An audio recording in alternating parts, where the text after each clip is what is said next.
আসসালামু আলাইকুম। শাওলিন কিচেনে সবাইকে স্বাগতম। আশা করি বন্ধুরা ভালো আছেন। আমি আপনাদের কাছে শেয়ার করব একটি চিকেন ফ্রাই রেসিপি, কিভাবে সহজ উপায়ে বাসায় আপনারা চিকেন ফ্রাই তৈরি করতে পারেন। এখন তৈরি করতে যা যা লাগবে দেখেন, এখানে আমি 1 কেজি পরিমাণ চিকেন নিয়ে নিয়েছি।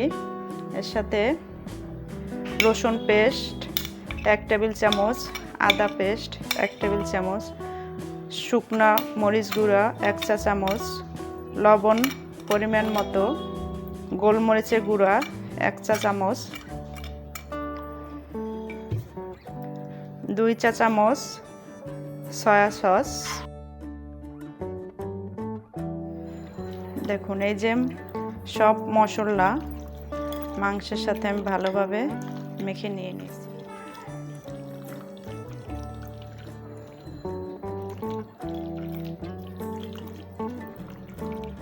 এই যে দেখুন, আমার মাংস মশলার সাথে মাখানো শেষ। এখন এটাকে ঢাকনা দিয়ে ডেকে ম্যারিনেট করব 1 থেকে 1.5 ঘন্টা। তবে ম্যারিনেট আপনারা আরও বেশি সময় ধরে করলে মাংসটা আরও ভালো লাগে খেতে। ফিরে এলাম 1.5 ঘন্টা পর। দেখুন বন্ধুরা, আমার মাংসটা ম্যারিনেট করা হয়ে গেছে। এই যে মাংসটার ভিতরে মশলাটা একদম পুরো চুষে নিয়েছে। এবার আমি যা করব, এটার ভিতরে একটা ডিম, আর এখানে আছে 1 টেবিল চামচ চালের গুঁড়া, 1 টেবিল চামচ কর্নফ্লাওয়ার, 1 টেবিল চামচ ময়দা। এটাও আমি এটার ভিতরে এখন ঢেলে দেব।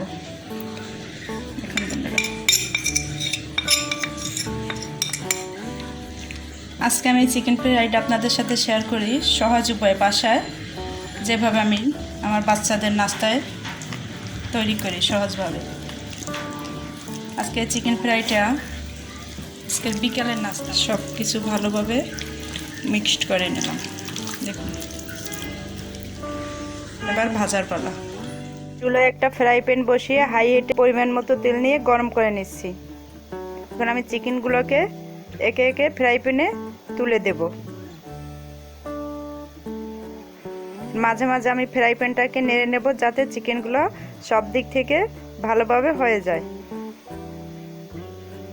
এভাবে মিডিয়াম টু লো আছে 3 থেকে 4 মিনিট ভেজে নেব। এখন চিকেন ফ্রাইগুলোকে উল্টে দেব।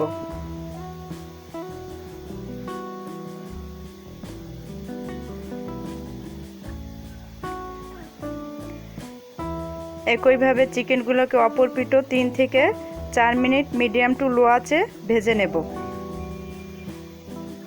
মাঝে মাঝে ফ্রাই প্যানটাকে ঘুরিয়ে দেব।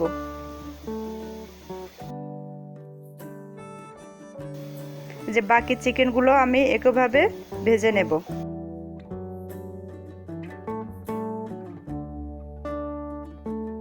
দেখেন বন্ধুরা, আমার চিকেন ফ্রাই রেডি। চুলা থেকে নামিয়ে আমি একটা বাটিতে বেড়ে নিয়েছি। দেখুন কালারটা কত সুন্দর আসছে, এবং আমি খুব সহজ ওয়েতে আপনাদেরকে এই রেসিপিটা শেয়ার করছি। এখন আমার বাচ্চারা এটা আজকে বিকেলের নাস্তা খাবে, এদের বিকেলের নাস্তা। এটার সাথে এরা এই যে সস, দেখুন বন্ধুরা, আমি একটা সস নিয়েছি। এখানে আছে tomato sauce, chilli sauce, garlic sauce. এটি দিয়ে এরা নাস্তা করবে। আশা করি বন্ধুরা আপনাদের আমার রেসিপিটি ভালো লাগবে। যদি আপনাদের ভালো লেগে থাকে তবে অবশ্যই আপনারা এটা বাসায় ট্রাই করবেন, এবং বাসায় তৈরি করে খেয়ে আমাকে কমেন্ট সেকশনে জানাবেন আপনাদের কেমন লাগলো। আর আপনাদের যদি আমার রান্নার রেসিপি ভালো লেগে থাকে তাহলে আমার চ্যানেলটাকে লাইক, শেয়ার, কমেন্টস করবেন এবং সাবস্ক্রাইব করে রাখবেন নতুন নতুন ভিডিও পাওয়ার আশায়। আল্লাহ হাফেজ।